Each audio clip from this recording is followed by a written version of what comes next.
All right, so in this example, we're actually going to change now from exponential form into log form. So we're going to rewrite the exponential equation. So we'll start off with this one.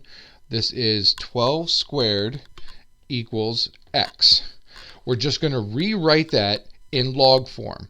So again, this is where it really makes a difference as far as knowing the pieces.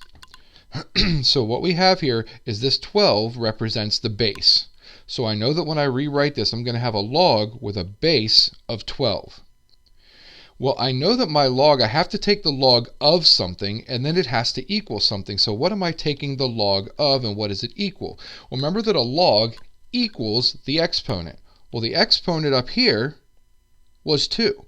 So the log itself equals 2.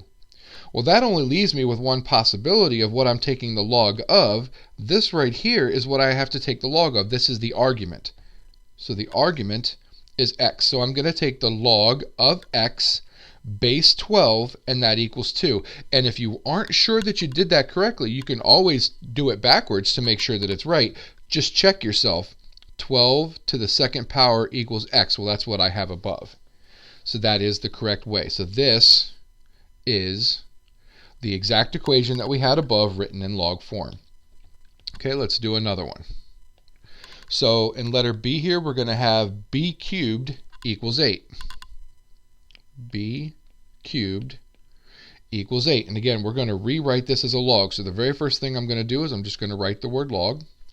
And now I'm going to figure out my pieces. What's the base? Well, the base here is b, because it's the base of the exponential. Okay, what am I going to set that equal to?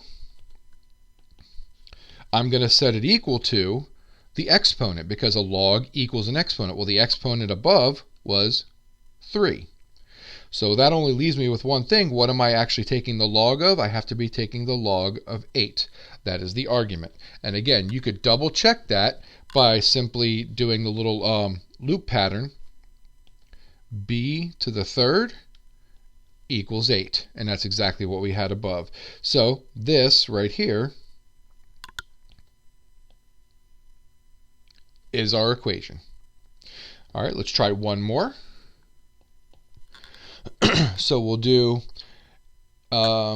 e to the y equals 9. E to the y equals 9. And if you remember from the previous section, e is just a number, which is approximated by about 2.71. Not that that really matters here.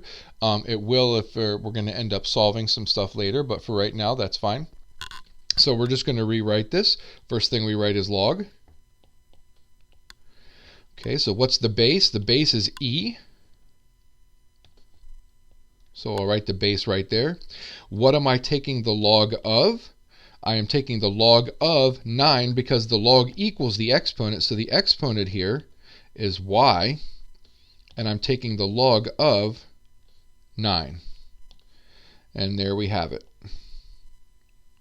And again, you could double check. E to the y equals 9, so that works. So it's the log of 9 base e equals y. And there's actually going to be another way that we can write this particular one right here anytime we have a base of e, but we'll get to that a little bit later.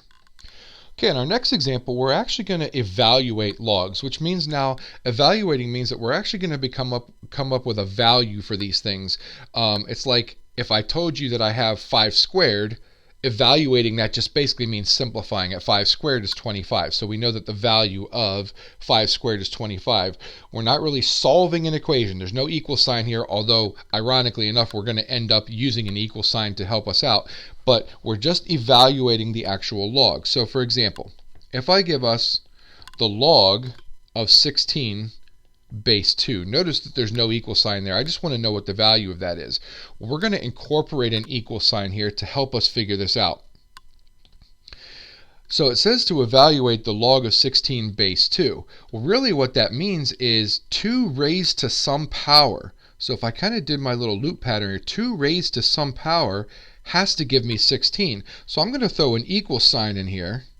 And I'm going to put like a question mark. You could put a variable there if you want to, but I'm just asking myself 2 to what power gives me 16? So I don't really have to rewrite it as an exponential, but that should be the thought process. So now you have to be able to figure out, okay, can I raise 2 to some power and get 16? Well, if you multiply 2 times 2, that's 2 squared, that's 4, times another 2, that's 2 cubed, that's 8, times another 2, that's 16. So that would be 2 to the 4th power. So my question mark here is 4. So the log of 16 base 2 has a value of 4.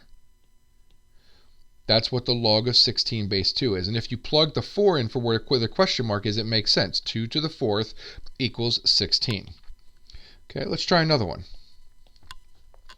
Let's evaluate the log of the log base 7 of 1/49th. Okay, this one's a little bit more tricky now because you might be thinking, well, how can I raise 7 to a power and get 1/49th? Well, remember that if you have 1 over a number, it's the same thing as having a potential negative exponent. So once again, I'm going to use the same idea as what I did before. I'm going to put an equal sign out here, even though we really didn't have one. And I'm going to put a question mark out there. So you're thinking to yourself, 7 raised to some power has to equal 1/49. Well, you should hopefully realize that 7 raised to the 2nd power would give you 49. Not 1/49, but 49. So I know that 7, if I raise it to the 2nd power, well, that gives me 49. But how am I going to get 1/49? Well, remember that if you raise something to a negative exponent, it makes it 1 over that value. So this will really be 7 to the negative 2 power. So that's what would go in the place of the question mark. So 7 to the negative 2 is 1/49. Okay, let's try another one. Letter C.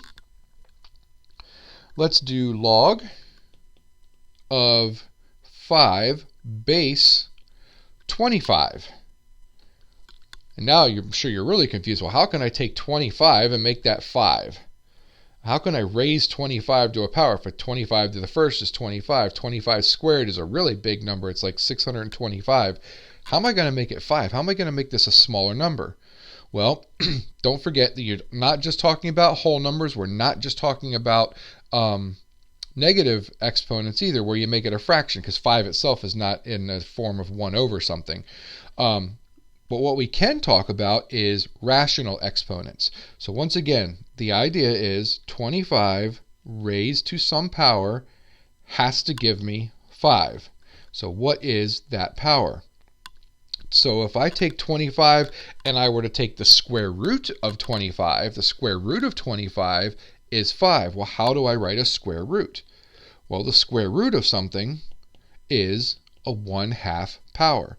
Remember, the power itself is 1, the root is 2, so it's the square root of 25, technically 25 to the 1st power, but that's just 25. So the square root is a 1/2 power. So that would be 25 to the 1/2 power. Okay, one more example here. We're going to have the log of the 5th root of 2 base 2. Okay, so this one looks like it's more challenging than it really is. I'm going to erase that and make it a little bit better, easier to read, that 5th root. Oops, at least I hope so. There, that's better. 5th root of 2, base 2.